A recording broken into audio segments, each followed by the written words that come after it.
रोटी खाने के फायदे।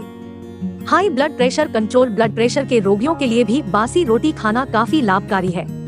सुबह के वक्त ठंडे दूध के साथ बासी रोटी खाने से हाई ब्लड प्रेशर को आसानी से कंट्रोल किया जा सकता है। एसिडिटी से राहत। पेट की समस्याओं, एसिडिटी और कब्ज से जूझ रहे लोगों को भी बासी रोटी से राहत मिल सकती है। गेहूं की रोटी खाने से क्या होता है? गेहूं की एक रोटी में 57 कैलोरी होती है। रोटी को बिना घी लगाए खाने से इसमें कैलोरी की मात्रा कम होती है और घी लगाने से कैलोरी बढ़ती है, इसलिए बिना घी लगाए ही रोटी खाएं। इसमें मौजूद आयरन, कैल्शियम, पोटेशियम और सेलेनियम कई बीमारियों को दूर करने में मददगार है। एक गेहूं की रोटी में कितना प्रोटीन होता है? गेहूं के आटे से बनी रोटी मैक्रोन्यूट्रिएंट रिच होती है। इसमें प्रोटीन और फाइबर की भी अच्छी मात्रा होती है। अगर व्यक्ति 6 इंच की एक रोटी खाता है तो उसके शरीर को इससे 15 ग्राम कार्ब्स, 3 ग्राम प्रोटीन और 0.4 फाइबर मिलता है। क्या रोटी खाने से खून बढ़ता है?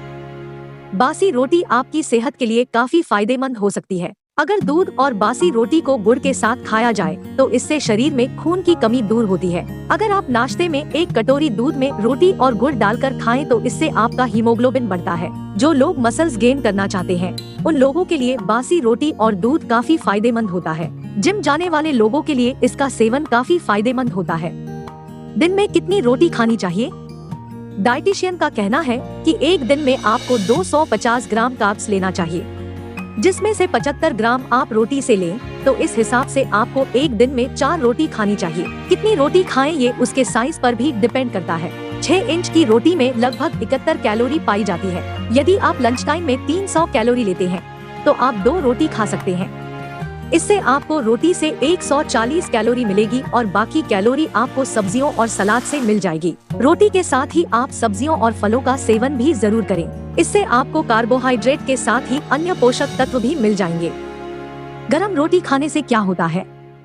अगर आप खाने या गर्म रोटी के साथ पानी, कोल्ड ड्रिंक या दूध पीते हैं तो यह आपके पाचन के लिए सही नहीं है। इससे पेट में मौजूद पाचक एंजाइम ठीक से काम नहीं करते हैं और आपका स्वास्थ्य खराब हो सकता है। मेडिकल साइंस का कहना है कि खाने में मौजूद प्रोटीन और न्यूट्रिएंट्स को कुछ समय के लिए ऐसी ही छोड़ देना चाहिए।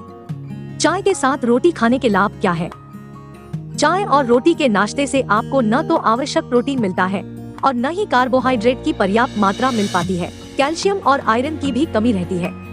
कैफीन का सुबह सुबह सेवन करना भी स्वास्थ्य के लिए हानिकारक है। फिर चाय और रोटी के संयोजन के कारण शरीर पर्याप्त मात्रा में कैल्शियम सोख नहीं पाता। अगर आपको नाश्ते में रोटी खानी है तो आप सब्जी रोटी, दही रोटी, दूध या पनीर कुछ भी खा सकते हैं, या फिर आप दलिया, उपमा आदि का उपयोग कर सकते हैं। रोटी खाने के तुरंत बाद क्या नहीं खाना चाहिए? क्या आप जानते हैं कि रोटी खाने के तुरंत बाद पानी पीना हमारे स्वास्थ्य के लिए हानिकारक हो सकता है? इसका सीधा असर हमारे पाचन तंत्र पर पड़ता है। रोटी खाने के बाद कोल्ड ड्रिंक, दूध भी न पिए। हमारे अच्छे स्वास्थ्य के लिए पौष्टिक आहार बेहद जरूरी है। पौष्टिक आहार खाने से हम बीमारियों से बचे रहते हैं। अक्सर हमने अपने बड़े बुजुर्ग से सुना है कि खाने के समय ज्यादा बात नहीं करनी चाहिए, लेकिन शायद ही कोई इन बातों को मानता होगा। इन सभी छोटी छोटी बातों का असर हमारे स्वास्थ्य पर पड़ता है। शुगर के मरीज को कौन सी रोटी खानी चाहिए? खासकर डायबिटीज रोगियों के लिए बासी रोटी किसी रामबाण से कम नहीं मानी जाती है। इसके साथ ही बेहतर पाचन के लिए बासी रोटी का सेवन बेहद लाभकारी हो सकता है। बासी रोटी में गेहूं की सभी अच्छाई होती है, जो फाइबर से भरपूर होती है।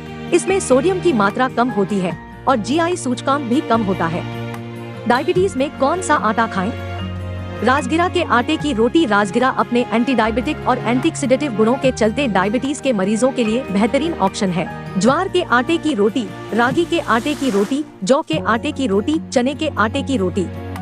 प्रेगनेंसी में रोटी खाने के क्या फायदे हैं? गर्भावस्था में आपको डाइट से जुड़ी बहुत सारी सलाह मिलती होंगी, लेकिन माँ की सलाह को एक बार फिर से साइंस ने बेस्ट साबित किया है। गर्भावस्था में फायदेमंद है बेसन की रोटी। बेसन की रोटी न सिर्फ बनाने में आसान है, बल्कि ये आपके स्वास्थ्य के लिए भी बहुत फायदेमंद है। प्रेगनेंसी में ठंडी रोटी खाने से क्या होता है? रोटी में आयरन भी होता है, जिससे प्रेग्नेंट महिला के शिशु के विकास में मदद मिलती है और प्रेगनेंसी में एनीमिया से बचाव होता है। बच्चों को रोटी कब खिलाना चाहिए?